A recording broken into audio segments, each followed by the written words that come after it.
We start with these words from tonight's reading from the prophet Joel. The day of the Lord is coming. It is near. What are the first images you think of?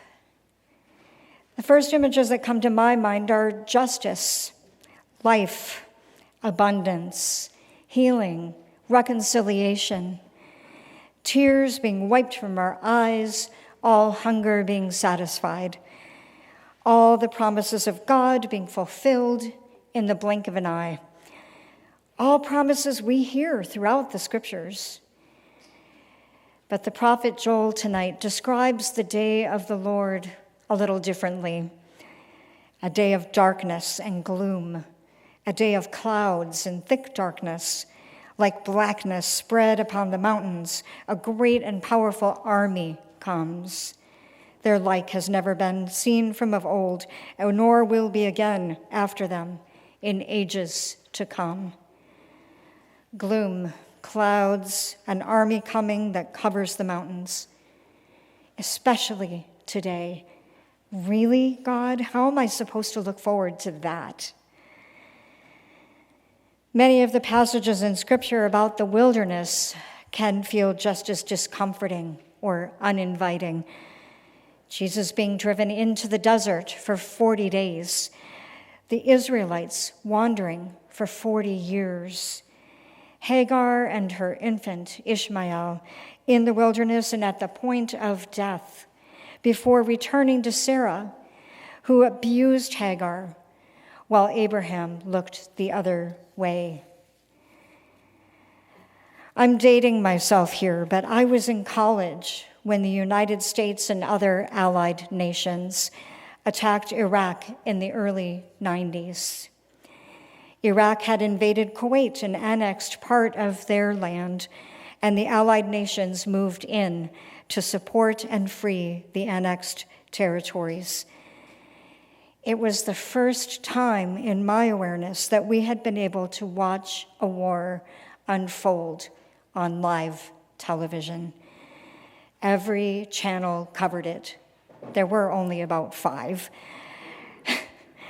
And I felt completely consumed, overwhelmed, and lost in the horror that was taking place on the other side of the ocean.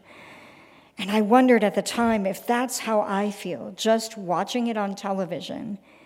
What is it like for the people of Iraq and Kuwait, hearing the bombs go off, fearing for their own lives and the lives of their loved ones, with no safe refuge to turn to?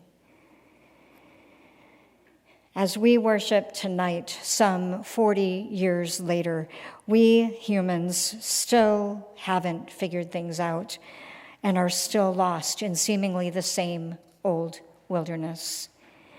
Once again, the world watches as one nation, this time Russia, attacks and annexes another, this time Ukraine, and allied nations one more time try to figure a way out.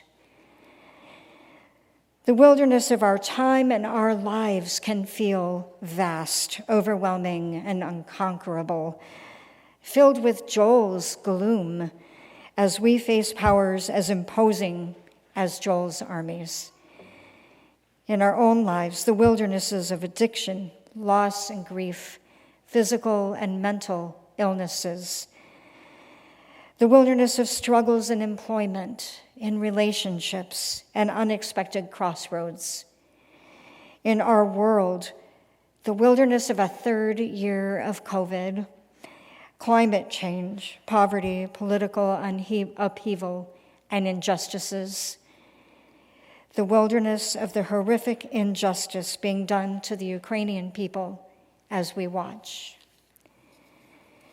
The wilderness of knowing that in the midst of it all, we ourselves have failed to be the people God created us to be. That like all of God's people that have gone before us from the Israelites until now, we all have, as Luther said, sinned and fallen short. And we may at times feel as broken as the world around us.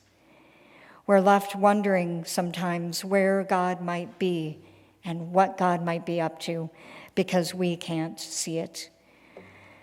And here we are this Ash Wednesday evening, hearing Joel's description of the day of the Lord, and I think to myself, how long, O God, will we be left in this wilderness that we are wandering in? When the worship team met to reflect on where we felt God might be leading us this Lent, we were all feeling the vastness of this wilderness of the world that we're living in. Isaiah 43:19, which we'll hear in a few Sundays, began to resonate for each of us in profound ways. It also speaks to wilderness, but with a different perspective. Behold, I am doing a new thing. Now it springs forth. Do you not perceive it?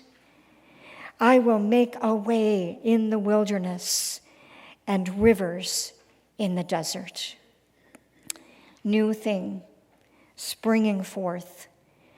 Rivers in the dryness of the desert. God making a way in the wilderness. We find in the scriptures that God is no stranger to the wilderness. Abraham and Sarah and Hagar and Ishmael followed God through the wilderness to an unknown land that God showed them. Moses and the Israelites spent 40 years in the wilderness of the desert as God led them out of captivity and to the promised land. Isaiah speaks those words of invitation and promise to people who have been living in the wilderness of exile for almost 50 years and are finding their way, finally, into community once again. In the Gospel of Luke, John the Baptist calls himself the voice of one crying out in the desert, preparing the way of the Lord. And no sooner has John baptized Jesus than the Spirit leads Jesus himself into the wilderness of the desert for 40 days. God is no stranger to the wilderness. Lent is indeed a season of reflection on wilderness, the places of brokenness and sin, lostness in our lives and in our world, and the profound need for God's love and mercy. We mark ourselves with ashes tonight to remind ourselves of this. This Lent especially, it is also a time to remember that the God who formed and shaped us out of dust and breathed life into us never abandons us, no matter how lost and broken we may be. God is no stranger to the wilderness. And so together we journey into the wilderness these 40 days, knowing that God is with us every step. We name the brokenness and we perceive the new things that God is bringing to life, springing forth where it seemed that there was only death. We follow the rivers of the Spirit in the dry places in our lives, knowing that God is making a way in our wilderness where we least expect it. Thanks be to God.